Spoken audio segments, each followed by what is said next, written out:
ನಮಸ್ತೆ ಸ್ನೇಹಿತರೆ, ಆರೋಗ್ಯದ ಅಡುಗೆಗೆ ನಿಮ್ಮೆಲ್ಲರಿಗೂ ಸ್ವಾಗತ. ಬನ್ನಿ ಇವತ್ತು ಅಕ್ಕಿ ರವೆನಲ್ಲಿ ಒಂದು ಕಡುಬು ರೆಸಿಪಿನ ನೋಡೋಣ. ತುಂಬಾ ರುಚಿಯಾಗಿರುತ್ತೆ, ಮಾಡೋದು ಕೂಡ ಸುಲಭ. ಹಾಗೆ 1 ಟೀ ಚಮಚ ಎಣ್ಣೆ ಬಳಸಿದ್ರೆ ಸಾಕು. ನಾವು ಇದಕ್ಕೆ ಹೆಚ್ಚಿಗೆ ಏನು ಎಣ್ಣೆ ಬಳಸೋ ಅಂಥ ಅವಶ್ಯಕತೆಯೇ ಇಲ್ಲ ಈ ಕಡುಬು ಮಾಡೋದಕ್ಕೆ.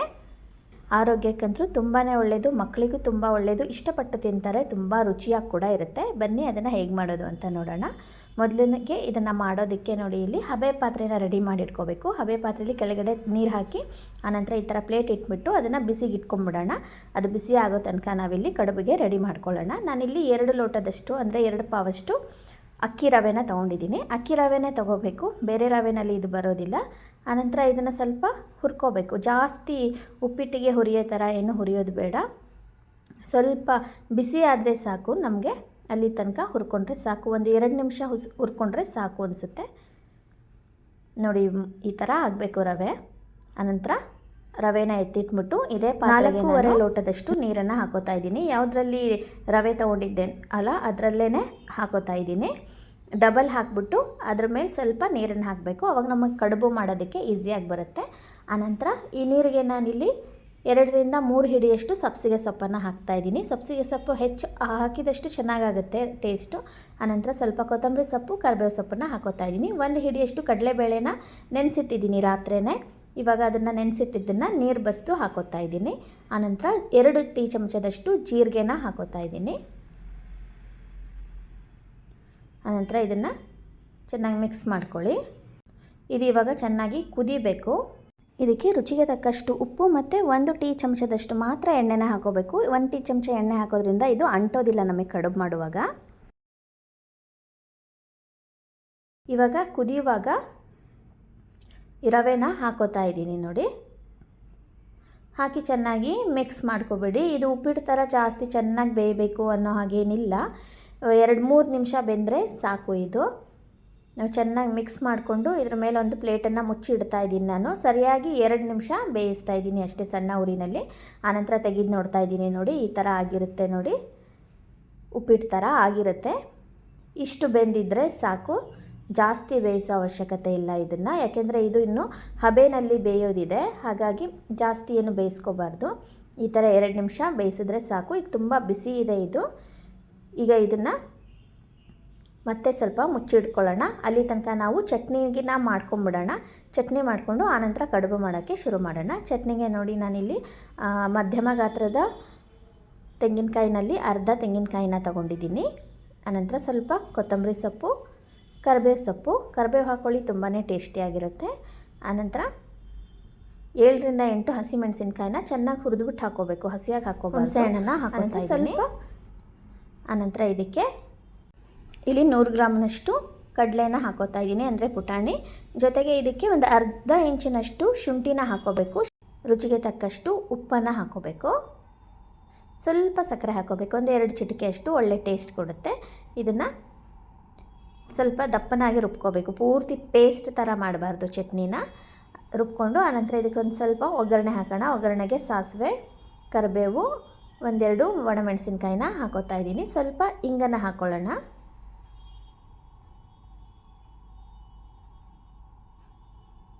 ಆನಂತರ ಇದನ್ನು ಚೆನ್ನಾಗಿ ಮಿಕ್ಸ್ ಮಾಡ್ಕೊಳ್ಳೋಣ. ಇದು ತಣ್ಣಗಾದಮೇಲೆ, ಪೂರ್ತಿಯಾಗಿ ತಣ್ಣಗಾದಮೇಲೆ ಇದಕ್ಕೇನೆ ಚಟ್ನಿನ ಹಾಕೋಬಿಡೋಣ. ಚಟ್ನಿ ಹಾಕ್ಕೊಂಡು ಹದ ನೋಡಿಕೊಂಡು ನೀರನ್ನು ಸೇರಿಸಿ, ಜಾಸ್ತಿ ನೀರಾಗಿರಬಾರ್ದು, ನೀರಿರಬಾರ್ದು ಚಟ್ನಿ. ಇಷ್ಟು ತೆಳ್ಳಗಿದ್ದರೆ ಸಾಕು, ತುಂಬ ಗಟ್ಟಿನೂ ಇರಬಾರ್ದು. ಕಡುಬಿಗೆ ಈ ಹದದಲ್ಲಿ ಇರಬೇಕು. ಇವಾಗ ನಾವು ಕಡುಬು ಮಾಡೋಕ್ಕೆ ರೆಡಿ ಮಾಡ್ಕೊಳ್ಳೋಣ. ಈಗ ಮೊದಲಿಗೆ ನಾನಿಲ್ಲಿ ಒಂದು ತಟ್ಟೆಗೆ ಇದನ್ನು ತಕ್ಕೋತಾ ಇದ್ದೀನಿ, ಇದನ್ನು ಹಾಕೋತಾ ಇದ್ದೀನಿ. ಮಿಶ್ರಣನೆಲ್ಲ ಹಾಕ್ಕೋಬೇಕು. ನಾನಿಲ್ಲಿ 3 ಟ್ರಿಪ್ಪಲ್ಲಿ ಮಾಡ್ತಾಯಿದ್ದೀನಿ. ಈಗ ಒಂದು 3-4 ಚಮಚದಷ್ಟು ಹಾಕ್ಕೊಂಡಿದ್ದೀನಿ. ಬಿಸಿಯಾಗಿರುತ್ತೆ ಇದು. ಕೈನ ತಣ್ಣೀರಲ್ಲಿ ಹೆಜ್ಜಿ ನಾವು ಈ ಥರ ಉಂಡೆ ಕಟ್ಕೋಬೇಕು. ಮೊದಲಿಗೆ ನೋಡಿ, ಉಂಡೆ ಮಾಡಿಕೊಂಡು ಮಧ್ಯದಲ್ಲಿ ಪ್ರೆಸ್ ಮಾಡಬೇಕು. ಆನಂತರ ಸೈಡ್ಗೆಲ್ಲ ಸ್ವಲ್ಪ ಶೇಪ್ ಕೊಟ್ಟರೆ ಆಯಿತು ಕಡುಬು. ಇಷ್ಟು ಮಾಡಿದ್ರೆ ಸಾಕು. ತುಂಬ ದೊಡ್ಡದು ಮಾಡಬೇಡಿ, ತುಂಬ ಚಿಕ್ಕದು ಮಾಡಬೇಡಿ. ಈ ಥರ ಮಧ್ಯಮ ಗಾತ್ರ ಇದ್ದರೆ ಸಾಕು, ತಿನ್ನೋದಕ್ಕೆ ಚೆನ್ನಾಗಿರುತ್ತೆ, ಬಡಿಸೋದಕ್ಕೂ ಚೆನ್ನಾಗಿರುತ್ತೆ ನೋಡಿ. ಈ ಥರ ನಾನಿಲ್ಲಿ 2 ಪಾವು ತೊಗೊಂಡಿದ್ದೀನಿ. 2 ಪಾವಿಗೆ 35 ಕಡುಬಾಗಿದೆ. ಹೀಗೆ ಎಲ್ಲನೂ ಮಾಡಿಕೊಂಡು ರೆಡಿ ಇಟ್ಕೋಬೇಕು. ಆನಂತರ ಇದನ್ನು ಇವಾಗ ಹಬೆ ಪಾತ್ರೆ ಚೆನ್ನಾಗಿ ಕಾದಿದೆ, ನೀರು ಚೆನ್ನಾಗಿ ಕುದೀತಾ ಇದೆ ಕೆಳಗಡೆ. ಇವಾಗ ಒಂದೊಂದಾಗೆ ಇದನ್ನು ಈ ಥರ ಜೋಡಿಸ್ಕೊತಾ ಬರಬೇಕು. ಈಗ ಮಾಡಿಟ್ಟಂಥ ಅಷ್ಟು ಕಡುಬನ್ನು ಹಾಕೋತಾ ಇದ್ದೀನಿ ನೋಡಿ. ಆನಂತರ ಇವಾಗ ಸ್ವಲ್ಪ ಉರಿನ ಸಣ್ಣ ಇಟ್ಕೊಂಡಿರಬೇಕು ನಾವು, ಯಾಕೆಂದರೆ ಇನ್ನೂ ಹಾಕೋದಿದೆ ಅಲ್ವಾ. ಇವಾಗ ಇದನ್ನು ಕ್ಲೋಸ್ ಮಾಡಬೇಕು ನೋಡಿ, ಮುಚ್ಚಳನ್ನು ಸರಿಯಾಗಿ ಮುಚ್ಚಬೇಕು. ಆನಂತರ ಇನ್ನು ಉಳಿದಿರ್ತಕ್ಕಂಥ ಮಿಶ್ರಣದಲ್ಲಿ ಕಡುಬು ಮಾಡೋಣ. ಅದೇ ಥರ ಎಲ್ಲ ಕಡುಬನ್ನು ಮಾಡ್ಕೋಬೇಕು ನೋಡಿ. ಕೈನ ಸ್ವಲ್ಪ ನಾವು ತಣ್ಣೀರಲ್ಲಿ ಎಜ್ಜಿ ಹಸಿ ಮಾಡಿಕೊಂಡೇ ಮಾಡಬೇಕು. ಈ ಥರ ಶೇಪ್ ಕೊಡ್ಕೊತಾ ಬರಬೇಕು ಸೈಡಲ್ಲೆಲ್ಲ, ಇಲ್ಲಾಂದರೆ ಒಡ್ಕ ಆಗುತ್ತೆ. ಎಲ್ಲ ಕಡುಬುಗಳನ್ನು ಕೂಡ ನಾವು ಇದೇ ಥರ ಮಾಡ್ಕೋತಾ ಬರಬೇಕು. ಬೆಳಗಿನ ತಿಂಡಿಗೆ ಲಂಚ್ ಬಾಕ್ಸ್ಗೆ ತುಂಬಾ ಚೆನ್ನಾಗಿರುತ್ತೆ. ಇದರಲ್ಲಿ ನಾವು ಎಣ್ಣೆನೇ ಹಾಕಿಲ್ಲ, ಜಾಸ್ತಿ ಎಣ್ಣೆ ಹಾಕೋ ಅಂಥ ಅವಶ್ಯಕತೆ ಇಲ್ಲ. ಹಾಗಾಗಿ ಎಣ್ಣೆ ಬಳಕೆ ಇಲ್ಲದೆ ಇರೋದ್ರಿಂದ ತುಂಬಾ ಟೇಸ್ಟಿಯಾಗಿರುತ್ತೆ. ಇವಾಗ ನೋಡಿ, ಇವಾಗ ಮಾಡ್ಕೊಂಡಿದ್ದ ಟ್ರಿಪ್ಪಲ್ಲೂ ಕೂಡ ಹಾಕೋತಾ ಇದ್ದೀನಿ. ಹಬೆ ಪಾತ್ರೆನ ತೆಗೆದು ನೀಟಾಗಿ ಜೋಡಿಸ್ಕೊಳ್ಳೋಣ.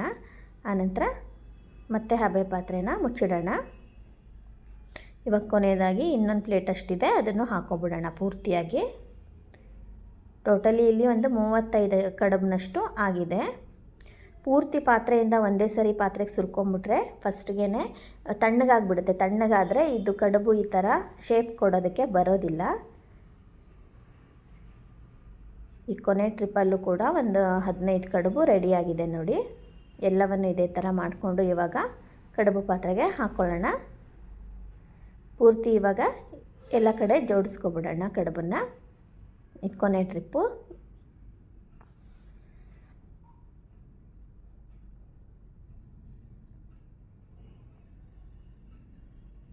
ನೀಟಾಗಿ ಜೋಡಿಸ್ಕೊತಾ ಬರ್ರಿ. ಎರಡರ ಮೇಲೆ ಒಂದೊಂದು ಇಡ್ಕೊತಾ ಬನ್ನಿ. ಆವಾಗ ಹಬೆ ನೀಟಾಗಿ ಬಂದು ಇದು ಬೇಯೋದಕ್ಕೆ ಸಹಾಯ ಆಗುತ್ತೆ. ಈಗ ಕಂಪ್ಲೀಟಾಗಿ ಕಡುಬು ಮಾಡಿದ್ದಾಯಿತು. ಕೊನೆಯಲ್ಲಿ ನಾವು ಇದನ್ನು ಮುಚ್ಚಿ 5 ನಿಮಿಷ ಬೇಯಿಸಿದ್ರೆ ಸಾಕು. ಆಲ್ರೆಡಿ ಇವಾಗ ಕೆಳಗಡೆ ಇರೋದೆಲ್ಲ ಬೇಯ್ತಾ ಬಂದಿದೆ. ಈಗ ಮೇಲ್ಗಡೆ ಇರೋದು ಮಾತ್ರ ಚೆನ್ನಾಗಿ ಬೇಯಬೇಕು. 5 ನಿಮಿಷ ಆದಮೇಲೆ ನೋಡಿ ತೆಗಿತಾ ಇದ್ದೀನಿ. ಬಿಸಿ ಬಿಸಿ ಕಡುಬು, ಅಕ್ಕಿ ಕಡುಬು ರೆಡಿ ಆಯಿತು. ಇದನ್ನೆಲ್ಲ ನಾವು ಒಂದು ತಟ್ಟೆಗೆ ತೆಗೆದಿಟ್ಕೊಳ್ಳೋಣ. ಎಷ್ಟು ಬೇಕು ಅಷ್ಟನ್ನೇ ತೆಗೆದಿಟ್ಕೊಳ್ಳೋಣ. ಇರೋದು ಕಡುಬು ಪಾತ್ರೆನಲ್ಲೇ ಇದ್ದರೆ ಹೆಚ್ಚು ಹೊತ್ತು ಬಿಸಿಯಾಗಿರುತ್ತೆ. ಆನಂತರ ನಾವು ಇದನ್ನು ಚಟ್ನಿ ಜೊತೆಗೆ ಸ್ವಲ್ಪ ತುಪ್ಪ ಹಾಕಿ ಬಡಿಸಿ ತಿಂದರೆ ತುಂಬಾ ಟೇಸ್ಟಿಯಾಗಿರುತ್ತೆ. ಮಕ್ಕಳಿಗಂತೂ ತುಂಬಾ ಇಷ್ಟ ಆಗುತ್ತೆ. ಲಂಚ್ ಬಾಕ್ಸ್ ಅಂದರೂ ಖಾಲಿ ಮಾಡ್ಕೊಂಬರೋದು ಗ್ಯಾರಂಟಿ. ನೀವು ಈ ವಿಧಾನದಲ್ಲಿ ಒಂದು ಸರಿ ಟ್ರೈ ಮಾಡಿ ರುಚಿ ಹೇಗೆ ಬಂತು ಅಂತ ಕಮೆಂಟ್ಸ್ ಮಾಡಿ ಹೇಳೋದನ್ನು ಮಾತ್ರ ಮರಿಬೇಡಿ. ಇದೇ ಥರದ ಆರೋಗ್ಯಕರ ಅಡುಗೆಗಳಿಗಾಗಿ ನನ್ನ ಚಾನಲನ್ನು ಸಬ್ಸ್ಕ್ರೈಬ್ ಮಾಡಿ. ಮತ್ತೆ ಇನ್ನೊಂದು ಆರೋಗ್ಯದ ಅಡುಗೆಯೊಂದಿಗೆ ನಿಮ್ಮನ್ನೆಲ್ಲ ಭೇಟಿಯಾಗ್ತೀನಿ. ಅಲ್ಲಿವರೆಗೂ ನಮಸ್ಕಾರ.